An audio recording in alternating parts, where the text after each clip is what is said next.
नमस्कार, मैं गौरी, देख रहे हैं आप सी न्यूज़ भारत। वक्त है मध्य प्रदेश बुलेटिन का। यहाँ बात करेंगे भोपाल की। बॉम्बे जाने वाली हज यात्रियों के लिए कल लोकमान्य तिलक में लगेगा विशेष कोच। बात करेंगे भोपाल की ही। यहाँ पे धूमधाम से मनाया गया विलीनीकरण दिवस। अंत में चर्चा करेंगे गंज बसौदा की। यहाँ मालूद बस्ती के लोग पी रहे हैं गंदा पानी। तमाम खबरों पर विस्तार से करते हैं चर्चा। खबर भोपाल से, जहां विधायक आरिफ मसूद की कोशिश हुई कामयाब। बता दें कि 1 जून यानी आज भोपाल से बॉम्बे जाने वाले हज यात्रियों की सुविधा के लिए विधायक आरिफ मसूद ने डीआरएम भोपाल को पत्र लिखकर बॉम्बे जान वाली ट्रेनों में एक्स्ट्रा कोच लगाने की मांग की थी, जिस पर आज रेलवे ने गोरखपुर से लोकमान्य तिलक जाने वाले समर स्पेशल ट्रेन नंबर 05325 में हज यात्रियों की सुविधा के लिए 2 स्पेशल कोच लगाए हैं। जो यात्रियों को बॉम्बे तक की यात्रा करना हो वो सामान्य टिकट लेकर दोपहर 3 बजे तक भोपाल मेन स्टेशन पर पहुंच जाए। गाड़ी दोपहर 3:05 पर बॉम्बे के लिए रवाना होगी। भोपाल से बॉम्बे जाने वाले हज यात्रियों को रेल में सीमित व्यवस्था होने की वजह से परेशानी हो रही थी। उनके टिकट कंफर्म नहीं हो पा रहे थे। हज यात्रियों की परेशानियों को देखते हुए विधायक आरिफ मसूद ने डीआरएम को पत्र लिखा था, जिस पर विचार विमर्श कर रेलवे द्वारा विशेष कोच लगाने की व्यवस्था किए जाने पर विधायक आरिफ मसूद ने रेलवे विभाग का आभार व्यक्त किया है। आइए जानते हैं विधायक आरिफ मसूद का क्या कुछ कहना है। बॉम्बे जाने वाले हाजियों को बहुत दिक्कत बराबर हो रही है। ट्रेनों में टिकट कंफर्म नहीं हो पा रहे हैं। रेल प्रशासन और डीआरएम से लगातार मेरी बातचीत चल रही थी। कल मुझे डीआरएम महोदय के से संदेश मिला है कि कल गोरखपुर एलटीटी के अंदर 2 कोचेस करंट के लगा दिए गए हैं। जिन लोगों का रिजर्वेशन कंफर्म नहीं हुआ है वो एलटीटी ट्रेन गोरखपुर से जो आ रही है वो 2 बजे भोपाल पहुंचेगी और 3:05 पे यहाँ से रवाना हो जाएगी। तो आप लोग 2 बजे पहुँच के कंफर्म करा लें और वहीं से करंट टिकट लेकर बैठ जाएं। रेल प्रशासन और डीआरएम का स्पेशल धन्यवाद दूंगा और उनसे दरखास्त भी की है। कल के बाद परसों 2 तारीख के लिए भी मैंने मांग करी है। 1 तारीख की कंफर्मेशन आ गई है। इंशाल्लाह 2 तारीख को भी ये व्यवस्था कराने की पूरी कोशिश करेंगे। भोपाल से सी न्यूज़ संवाददाता मनीष की रिपोर्ट।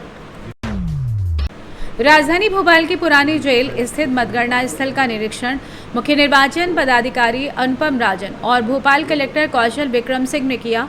वोटों की गिनती को लेकर मतगणना स्थल पर सुरक्षा के पुख्ता इंतजाम किए गए हैं। साथ ही सीसीटीवी कैमरे भी लगाए गए हैं। बैठने की व्यवस्था और पानी की व्यवस्था भी की गई है। निरीक्षण करने के बाद मुख्य निर्वाचन पदाधिकारी एवं राजन ने कहा कि 4 जून को राज्य में सभी जगह 52 जिला मुख्यालयों पर मतगणना होगी। मतगणना की सारी तैयारी कर ली गई है। अधिकांश जिलों में जाकर हम लोगों ने काउंटिंग सेंटर्स की व्यवस्था देखी है। स्ट्रांग रूम सभी जगह पर पूरी तरीके से सुरक्षित हैं और सेंट्रल फोर्सेस की निगरानी में है। 4 जून को काउंटिंग है, उसके लिए भारत निर्वाचन आयोग की तरफ से पूरे राज्य के लिए 116 पर्यवेक्षक, जिनको ऑब्जर्वर भी कहा जाता है, उनकी निगरानी में वोटों की गिनती की जाएगी। मतगणना 8 बजे से सुबह प्रारंभ होगी। सबसे पहले पोस्ट वैलिडिटी की गिनती की जाएगी। जो हमारे रिटर्निंग ऑफिसर्स हैं वो पोस्ट वैलिडिटी गिनती करेंगे। राउंड वाइज मतगणना का परिणाम हम घोषित करेंगे। किस कैंडिडेट को कितने वोट मिले हैं उसकी कॉपी उनको दी जाएगी। तो पूरी पारदर्शिता के साथ जो लड़ रहे हैं अभ्यर्थी हैं उनकी उपस्थिति में, उनके काउंटिंग एजेंट की उपस्थिति में काउंटिंग की पूरी कार्यवाही की जाएगी और एक तरह से पूर्ण पारदर्शी तरीके से 4 जून को काउंटिंग को अंजाम दिया जाएगा। आइए जानते हैं इस विषय में मुख्य निर्वाचन पदाधिकारी मध्य प्रदेश अनुपम राजन का क्या कुछ कहना है। उनका ये था कि केंद्रीय प्रेक्षक की उपस्थिति में मतगणना कराई जाए। तो जैसा मैंने आपको बताया कि राज्य में कुल 116 केंद्रीय प्रेक्षक हैं जो दूसरे राज्यों के अधिकारी हैं। यदि आपने किसी व्यक्ति विशेष या स्थान विशेष की बात की तो छिंदवाड़ा में 3 सेंट्रल ऑब्जर्वर्स हैं, जो कल मैंने मीडिया को ही बताया था। 3 लोग हैं जो बाहर से आएंगे, जो वरिष्ठ अधिकारी हैं, उनकी देखरेख में मतगणना होगी। भिंड, मुरैना, ग्वालियर सुरक्षा व्यवस्था हमारी सभी जगह बहुत अच्छी है और हम लोग रखेंगे भी।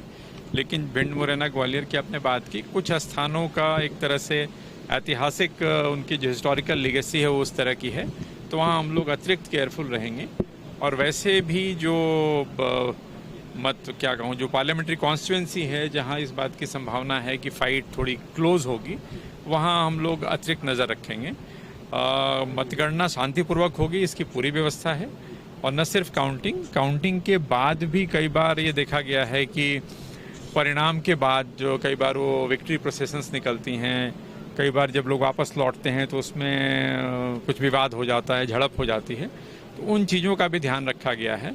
ऐसे सभी फ्लैश पॉइंट्स जहां इस तरह की स्थिति हो सकती है उसको रोकने के तमाम उपाय किए गए हैं। राजनीतिक दलों के साथ भी संवाद किया गया, उनको भी इनसे भी अनुरोध किया गया कि अपने कार्यकर्ताओं को आवश्यक समझाइश दें।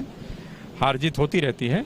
जुलूस की बात की, जुलूस की अनुमति स्थानीय स्तर पर कलेक्टर के द्वारा दी जाएगी। रूट्स का निर्धारण वही लोग करते हैं, तो स्थानीय स्थिति को देखते हुए जो अनुचित लगेगा वैसी अनुमति वो जारी करेंगे। चलो, थैंक यू। भोपाल से सी न्यूज संवाददाता मनीष वर्मा की रिपोर्ट। राजधानी भोपाल के बारे में ये तथ्य बहुत कम लोगों को मालूम है कि राजधानी भोपाल 15 अगस्त 1947 को नहीं, 1 जून 1949 को आज़ाद भारत में शामिल हुआ था। 15 अगस्त 1947 को आज़ादी के बाद जहां पूरे देश में जश्न का माहौल था, लेकिन भोपाल में सन्नाटा पसरा हुआ था। भोपाल में नवाब हमीदुल्लाह की रियासत थी और वो स्वतंत्र भारत में विलय के पक्ष में नहीं थे, जबकि वो नहीं चाहते थे कि भोपाल स्वतंत्र भारत का हिस्सा बने। उस समय भोपाल के जुमेराती में भारत सरकार का एकमात्र सरकारी पोस्ट ऑफिस हुआ करता था और उसके पोस्ट मास्टर ने जब पोस्ट ऑफिस पर तिरंगा लहराया तो भोपाल नवाब की पुलिस ने वहां जाकर तिरंगे को उतार दिया और पोस्ट मास्टर की पिटाई कर दी। इसके बाद भोपाल के लोगों में काफ़ी आक्रोश आया और भोपाल के पुराने शहर के लोगों ने भोपाल को स्वतंत्र भारत में विलीनीकरण करने के लिए एक आंदोलन चलाया, जिसमें कुछ लोग शहीद भी हो गए थे। उसके बाद 1 जून 1949 को भोपाल का विलीनीकरण स्वतंत्र भारत में हुआ। आइए जानते हैं इस विषय में लोकसभा प्रत्याशी आलोक शर्मा का क्या कुछ कहना है।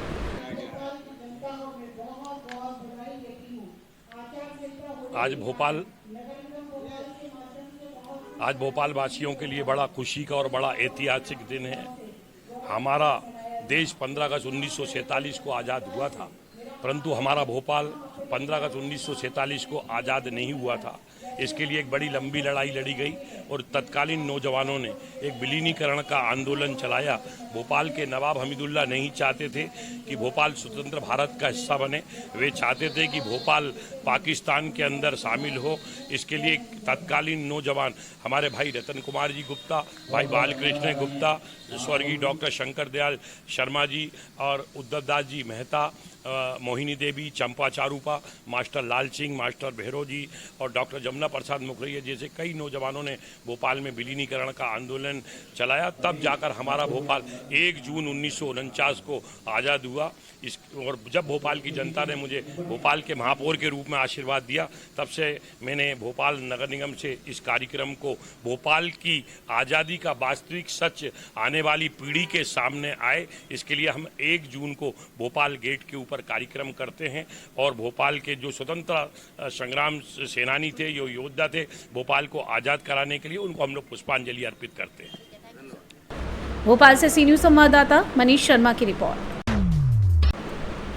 विश्व तंबाकू निषेध दिवस के अवसर पर खासकर बच्चों को तंबाकू से दूर रहने की सलाह दी गई। बच्चों के टोबैको से होने वाले जानलेवा कारणों को बताया जा रहा है। तमाम जगह जाकर इसकी अवेयरनेस बताई जा रही है। संदेश साफ है, न तंबाकू का इस्तेमाल करें और न ही दूसरों को इस जहर को खाने दें। मुख्य चिकित्सा अधिकारी प्रभाकर तिवारी ने बताया कि आज विश्व तंबाकू निषेध दिवस के अवसर पर भोपाल में जागरूकता रैली निकाली जा रही है और उसी में ये संदेश दिया गया है कि तंबाकू खाने से कई बीमारियां होती हैं, हमें तंबाकू का सेवन नहीं करना चाहिए। रैली में पूर्व सांसद आलोक संजर भी पहुंचे थे। आइए जानते हैं इस विषय में सीएमएचओ प्रभाकर तिवारी एवं एसडीएम का क्या कुछ कहना है।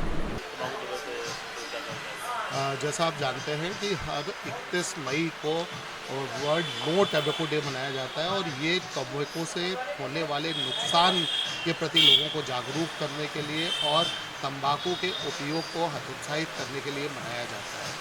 और इस दिन पूरी दुनिया में तंबाकू से होने वाले नुकसान की तरफ लोगों का ध्यान आकृष्ट किया जाता है। जैसा कि आप जानते हैं कि तंबाकू शरीर के लगभग हर हिस्से को नुकसान पहुंचाता है और तंबाकू चाहे तो वो चबाने के फॉर्म पे हो, चाहे वो धूम्रपान के तौर पर हो, वो शरीर पर कोई दुष्प्रभाव डालता है।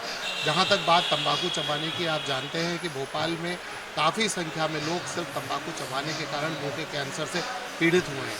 इसी तरह से स्मोकिंग के कारण लंग कैंसर का खतरा लगातार बढ़ता चला जा रहा है। लंग कैंसर और मुंह का कैंसर सामान्य लोगों के मुकाबले तंबाकू चबाने वाले या तंबाकू के उपयोग करने वाले लोगों में 5 से 7 गुना तक अधिक पाया जाता है। तो इसके माध्यम से आज जो कार्यक्रम हो रहे हैं, तरह तरह के कार्यक्रम हम पूरे भोपाल ज़िले में आयोजित कर रहे हैं। उसी तारतम्य में ये एक स्किट या नाट्य प्रस्तुति कलेक्ट्रेट में दी जा रही है। इसके अलावा हस्ताक्षर अभियान चलाया जा रहा है और रैलियों का आयोजन जगह जगह पर किया जा रहा है। हमारी जो स्वास्थ्य संस्थाएं हैं वहाँ पर ओरल कैंसर के स्क्रीनिंग के लिए शिविर लगाए जा रहे हैं और साथ में लोगों को तंबाकू के दुष्प्रभावों के बारे में जानकारी दी जा रही है। जैसे कि इस साल की थीम है बच्चों को तंबाकू उद्योग के दुष्प्रभावों के बारे में बताने के लिए, उससे उनको बचाने के लिए, तो उसकी तरफ हम काम करके बच्चों के लिए विशेष कार्यक्रम भी आयोजित कर रहे हैं।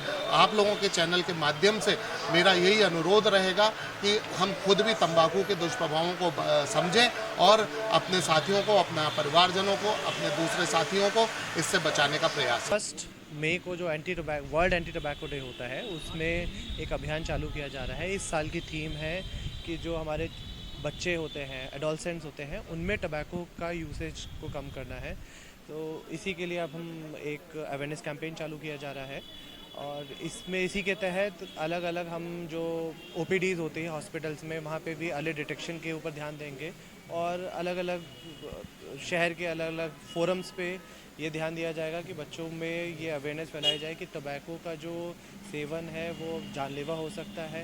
भोपाल में वैसे भी जो कैंसर के टोबैको रिलेटेड इंस्टेंसेस हैं वो बहुत हाई हैं, तो इसको कम करने के लिए और ओवरऑल बच्चों में टोबैको के यूसेज को कम करने के लिए अवेयरनेस कैंपेन चालू किया जा रहा है आज के दिन से। अभी शुरुआत की जा रही है, डेंटल कॉलेज के स्टूडेंट्स हैं उन लोगों के द्वारा ये कार्य किया जा रहा है। अब हम हल्के हल्के करके इसमें NGOs को जोड़ देंगे और बाकी जो स्टूडेंट्स हैं, स्कूल्स हैं, कॉलेजेस हैं, उनको भी जोड़ा जाएगा ताकि ये एक सक्सेसफुल कैंपेन हो सके। शहरवासियों को क्या संदेश देना चाह रहे हैं? शहरवासियों को और देशवासियों को यही संदेश है कि टोबैको की जो सेवन है वो अपने स्वास्थ्य के लिए अत्यंत हानिकारक होता है, जिसका हमें शुरुआत में समझ नहीं आता है, पर जैसे जैसे टोबैको का सेवन बढ़ता है और हम इस बीमारी से ग्रसित हो जाते हैं तो वो स्वयं के लिए नहीं पूरे परिवार के लिए बड़ा दयनीय स्थिति उत्पन्न करता है। भोपाल से सी न्यूज़ संवाददाता मनीष शर्मा की खबर जिला विदिशा के गंगबा सौदा से है, जहां ग्राम पंचायत सट्टाखेड़ी जाजौन के अंतर्गत आने वाले मालूद बस्ती के लोग गंदा पानी पीने के लिए मजबूर हैं। महिलाएं जब तालाब से पानी भर कर लाती हैं तभी उनके घर में भोजन पकता है। गांव में बने तालाब में पल रही मछली कई सालों से रुका पानी पीने को मजबूर हैं गांव के ग्रामीणों ने कहा नहीं आता है कोई जनप्रतिनिधि। वहीं ग्रामीणों ने सरपंच से लेकर सचिव और कई जनप्रतिनिधियों से हैंडपंप और ट्यूबवेल की गुहार लगाई थी, लेकिन उनकी कोई सुनवाई नहीं हुई। बता दें कि गंदा पानी पीने से खांसी, सर्दी, जुकाम, उल्टी, दस्त और हाथों में खुजली के लक्षण देखे जा रहे हैं। बता दें कि एक तरफ तो शासन द्वारा जल नल और घर घर योजना सभी शहरी एवं ग्रामीण क्षेत्रों में चलाई जाती है ताकि सूखे कंठ को पानी मिल सके, और वहीं दूसरी ओर शहर से 26 किलोमीटर दूर ग्राम पंचायत सट्टाखेड़ी जाजौन के मालूद गांव के आदिवासियों की एक बस्ती गंदा पानी पीने के लिए मजबूर है।